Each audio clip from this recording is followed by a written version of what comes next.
الخير يا جماعه. انا جاي اقول لكم معلومه ملهاش اي لازمه، من ضمن المعلومات اللي انا بحب اقولها لكم كده من وقت للتاني. سبب عيايا طول الشتاء شعري مبلول.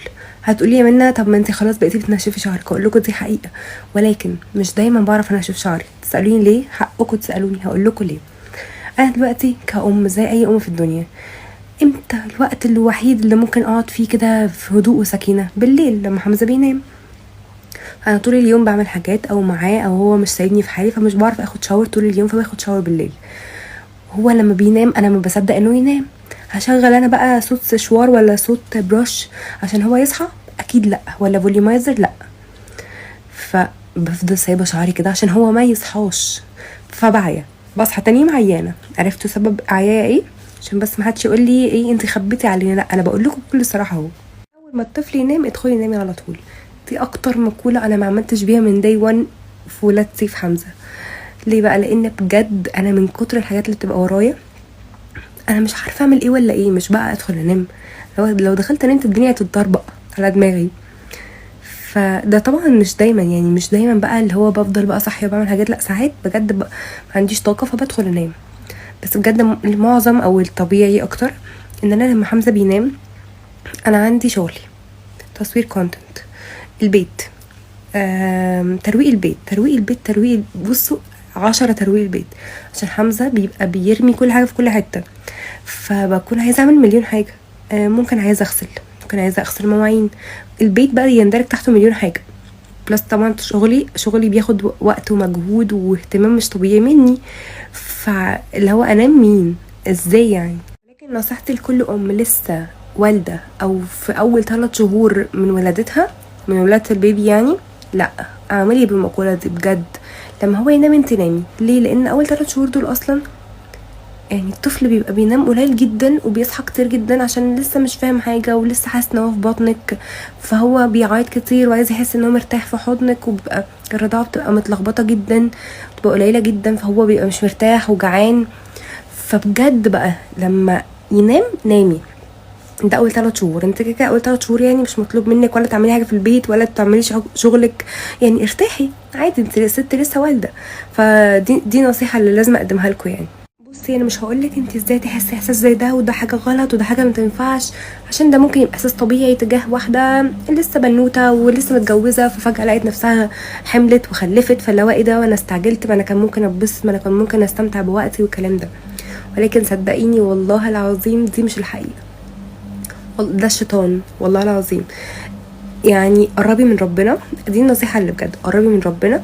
ادعي ان ربنا دايما يهديلك بالك ويريح لك بالك وقلبك ويبقى جنبك ويخلي الناس اللي حواليكي جنبك ومعاكي وبيساعدوكي. والله العظيم ابنك او بنتك دول احلى حاجه في الدنيا كلها، ده رزق كبير من عند ربنا. الله اعلم لو كان ربنا اجل لك الخلفه سنه ولا 2 ولا 3 كنت هتحسي بايه؟ كنت هتحسي ان هو انا ممكن ما اخلفش، هو انا ممكن ما يبقاش عندي طفل. شاركي الطفل ده في حياتك واتبسطي هو موجود، عشان ما تحسيش ان لا انا عايزه اتبسط من غيره، انا اكيد حياتي من غيره كانت هتبقى احلى. الخلفه زيها زي اي حاجه جديده في الاول، الشغل الجديد بيبقى متعب ومرهق ومش قادره تصحي بدري وتعبانه، بس هتتعودي. بس الشغل ده شغل، لكن البيبي ده اجمل حاجه في الدنيا كلها. ده اللي هيبقى صاحبك او دي اللي هتبقى صاحبتك، هيبقى اقرب حد ليكي في الدنيا. كل ما هتشوفيهم بيكبروا اكتر كل ما هترتاحي اكتر. حتى لو في مذاكره في مدارس في مش عارفه ايه، على الاقل مش هيبقى بقى اللي بيعيط ومش عارف ينام لوحده، مش عارف يدخل حمام لوحده، لا خلاص بقى شخص. فهتحسي ان هم اقرب حد ليكي في الدنيا والاحساس ده خلاص هيروح من عندك. بالعكس هتقولي يعني يا ريتني جبت كمان 2 و3 وانا صغيره كده عشان اقدر ابقى عندي طاقه العب معاهم اتبسط معاهم. وهم دول اللي هيبقوا صحابي بجد في الدنيا. فحاولي الاحساس ده، ادعي ربنا ان هو يشيله من دماغك خالص. وبجد حبيبي نفسك في البيبي واعرفي ان ده رزق كبير جدا من عند ربنا. عشان انا يومي بايظ خالص او مش بايظ، يعني انا بنام متاخر، بنام الفجر لو زي دلوقتي 4 أو 5 الفجر ساعات 3 يعني، فمش هقدر اصحى بدري قوي، يعني انا بصحى بسببه هو اللي بقى اللي بيصحيني. ففكره ان انا اصحى قبله دي يبقى احنا لازم ننام بدري قوي وانا اصحى بدري عنه. الموضوع ده بصراحه دلوقتي صعب. ممكن بقى لما يدخل حضانه لما يدخل المدرسه ابدا بقى خلاص تمام، او لما يكبر شويه يبقى نومه منتظم، فخلاص مثلا هو ليه ميعاد نوم وانا بقى بعيش حياتي الصبح بالليل كده يعني. بصراحه ما بعملش اي حاجه، يعني بجد ما عملتش حاجه واحده بس تخليني احس ان انا هيأت نفسي. انا سايبه الوقت يعدي لحد ما يجي تطعيم السنه ونص بتاعه. انا مش عايزه تطعيم السنه ونص ده يجي وانا فطمته، عشان انا عارفه ان التطعيمات بتبقى صعبه، بالذات التطعيم ده بيبقوا تعبانين ومش عارفين يمشوا كمان على رجليهم عشان بيبقوا واخدين تطعيم في رجليهم، ويبقوا اوريدي خلاص وقتها بيمشوا. ف فحاسه ان هو مش هيبقى عايز ياكل خالص، وبالذات حمزه ما بياكلش اصلا، بيتلكك عشان ما ياكلش. حاسه ان الرضاعه هتريحه وهتهديه، ممكن تنيمه، بس بعد كده بقى ان شاء الله ربنا يحلها من عنده. الجواز ده اكتر حاجه نصيب في الدنيا كلها. يعني انت بتبقي قاعده كده لا بيكي ولا عليكي، بتلاقي فجاه نصيبك جالك لحد عندك، واللي ربنا كاتبهولك هيحصلك. هتشوفيه بقى بالصدفه في الشارع، هتشوفيه في شغل، هتشوفيه في الجامعه، هتشوفيه في اي حته في الدنيا. هو النصيب كده، مفيش حاجه اسمها اسعى عشان الاقي حد كويس. لا، انت طبيعي بطبيعه الحال يومك بيبقى اكيد فيه يا جامعه يا مدرسه، لا مدرسه ايه، يا جامعه يا شغل يا صحاب يا نادي يا تمرين يا حاجه بتعمليها في حياتك. فاكيد هتلاقي في يوم من الايام الشخص المناسب، نصيبك اللي هتشوفيه فجاه قدامك كده. ثانيه واحده بس، فين خسيت ده؟ فين يعني؟ ربنا يسمع منك والله. لا، وانا ما خسيتش يعني، هو انا عادي بخس 2-3 كيلو برجع اتخنهم تاني. انا مش بتابع مع حد.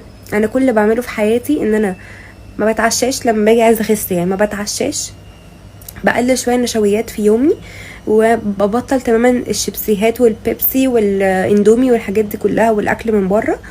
وبلعب رياضه بقى مع مين؟ يوتيوب اكتبي دانس ورك اوت، هكتب لك اسمها هنا.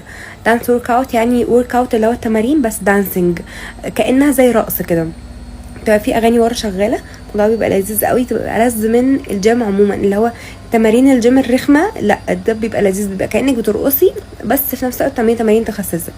دي اكتر حاجه يعني، حركه في اليوم وتظبطي اكلك وبس كده. انا ما تابعتش مع حد بصراحه. عمري ما كان نفسي ان انا استقر بره مصر، عمري.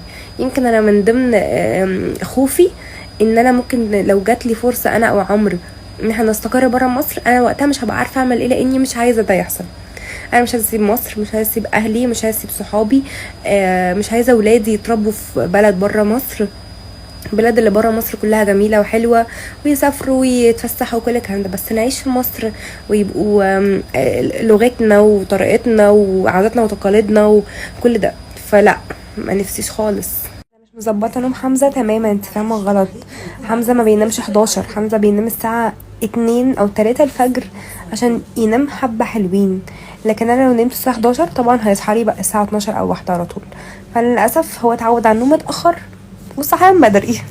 عمري ما جه في دماغي وانا صغير ان انا هبقى بلوجر، لان وانا صغيره ما كانش في حاجه اسمها بلوجر اصلا، او ما كانش في حاجه اسمها انفلونسر، ولكن كان عندي المقومات دي، او كنت حاسه ان انا كنت عايزه ابقى لايف كوتش مثلا. كنت بحب قوي اقعد اتكلم مع الناس وانصحهم واقول حاجات ايجابيه واحاول الدنيا تبقى جميله.